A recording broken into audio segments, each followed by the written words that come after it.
Shalom teman-teman Youth GG Kanan. Senang sekali kalau pada hari ini hari Rabu kita bisa sama-sama kembali. Kita mau saat teduh bareng yuk.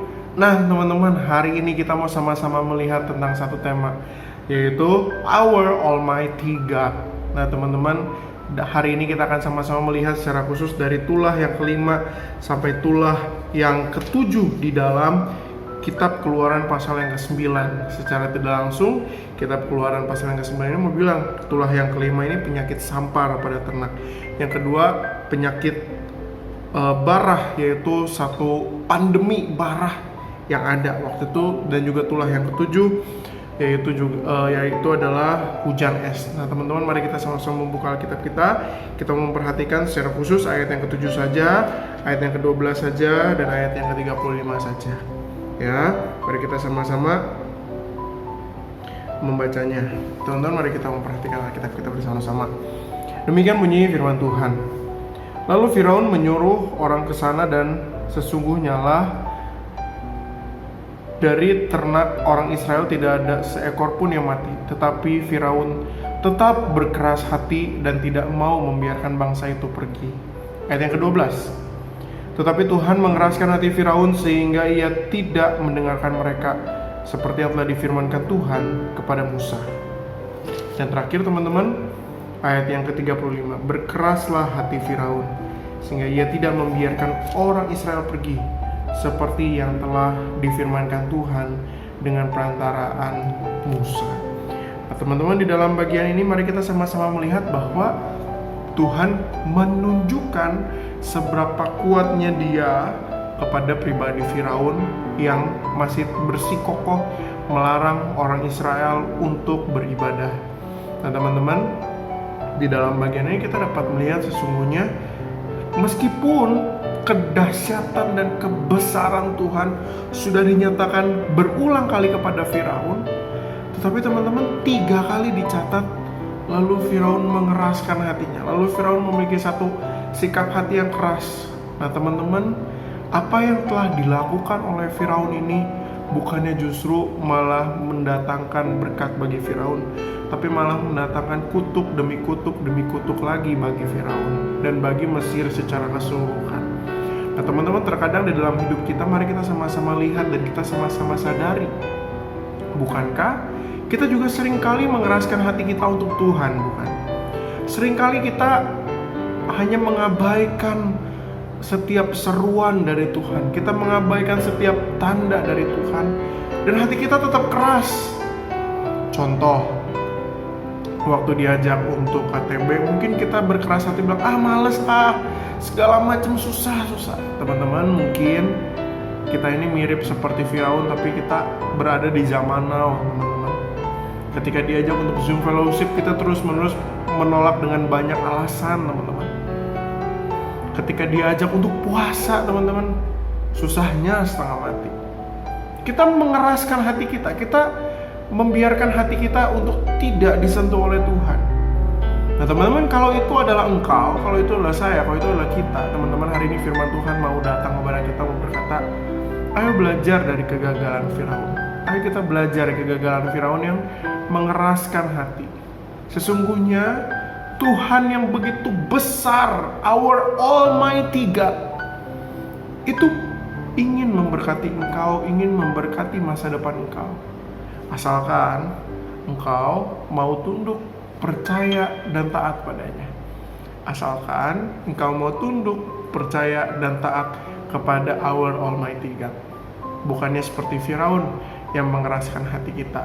Nah itulah sebabnya teman-teman, mari kita sungguh-sungguh belajar sebagai anak-anak muda Kristen untuk kita betul-betul tunduk, percaya, dan taat kepada our Almighty God. Tuhan Yesus memberkati setiap kita. Amin. Halo guys, nah jadi itu saat teduh kita untuk hari ini. Mari kita sama-sama belajar untuk tidak mengeraskan hati kita kepada Tuhan dan banyak memberikan alasan-alasan apapun. Nah, kita sama-sama belajar untuk membuka hati kita kepada Tuhan dan mau tunduk, percaya, dan taat kepada Tuhan. Nah, untuk menutup saat teduh kita pagi hari ini, mari kita sama-sama berdoa. Tuhan yang ada di surga, terima kasih ya Tuhan untuk kesempatan kami dapat bersatu teduh lagi pada hari ini. Tuhan, terima kasih untuk berkat dan firman-Mu yang dapat kami pelajari. Tuhan, tolong bantulah kami agar kami dapat mau tunduk, percaya dan taat bersungguh-sungguh kepadamu ya Tuhan. Terima kasih ya Tuhan, dalam Tuhan Yesus kami berdoa, amin. Nah, teman-teman, jangan lupa besok kita juga akan ada saat teduh bareng lagi nih. Nah, mari kita sama-sama bagikan materi saat teduh ini agar semakin banyak orang yang mendapatkan berkat juga. Terus, kalau teman-teman punya pergumulan atau penasaran pengen nanya-nanya, boleh banget nih langsung DM ke Instagram Youth GKI Kanaan. Dan juga teman-teman jangan lupa dengerin Spotify podcast Youth GKI Kanaan. Nah, di sana kita ada membahas berbagai pergumulan-pergumulan youth millennials. Nah, teman-teman, ada pengumuman juga untuk hari Sabtu ini kita ada sesuatu yang berbeda nih. Jadi kita akan puasa bersama. Nah, lalu kita akan menutupnya dengan Zoom Fellowship jam 7 malam. Nah, untuk informasi lebih detailnya teman-teman bisa join grup puasa di WA. Nah, linknya bisa teman-teman dapatkan dari grup lain atau grup WA Youth GKI Kanaan. Nah, have a blessed day. Tuhan Yesus memberkati.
Halo guys, kembali lagi bersama kami dalam obrolan santuy anak milenial. Hans, hari ini kita mau ngebahas tentang tema yaitu Christ and Culture. Pertanyaan pertama mengenai blended worship. Oke, ini pertanyaannya sangat bagus dan sangat menarik ya. Sebenarnya gini. Oke kok berarti alat musik lain boleh dong kok, apa aja tuh? Oke kok, terima kasih kok. Ivan, berarti kalau menurut Kok, bagaimana nih kok cara kita menyikapi nuansa adat tersebut kok? Kita bisa menggunakan waktunya, kita bisa menggunakan temanya. Kita mengembalikan semuanya kepada pribadi Allah, pribadi Tuhan Yesus, pribadi Roh Kudus yang memang bekerja di balik itu semua. Tetapi kamu menggunakan budaya itu sebagai jembatan untuk kamu memperkenalkan Kristus buat mereka.